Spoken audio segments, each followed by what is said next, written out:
Bus ugal-ugalan makan jalan hingga bikin pemotor turun dari aspal. Beredar sebuah video yang menampilkan momen dua bus melaju dengan ugal-ugalan di jalan.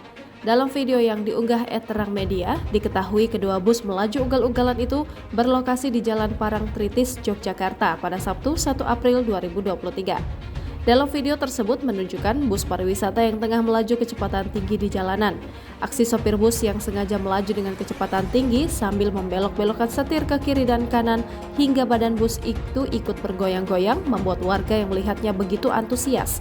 Bak mendapat hiburan gratis, aksi bus yang berlampu kelap-kelip itu membuat warga sekitar yang merekam serta menyaksikannya bersorak-sorai. Mereka terdengar begitu bahagia. Hal itu pula yang membuat sopir semakin semangat beraksi sambil terus menyalakan klakson. Tanpa disadari, aksi bus yang melaju dengan ugal-ugalan itu malah merugikan pengguna jalan lain. Terlihat pengguna sepeda motor dari arah berlawanan terganggu hingga berjalan di rumput pinggir jalan. Pasalnya, aksi dua sopir bus itu membuat bus yang dikendarai memakan jalan hingga pengendara lainnya kesulitan untuk melintas.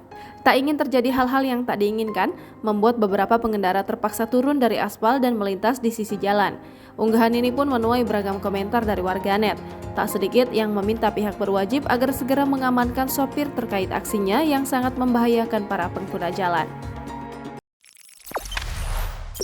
Jangan lupa subscribe, share, komen, dan like ya!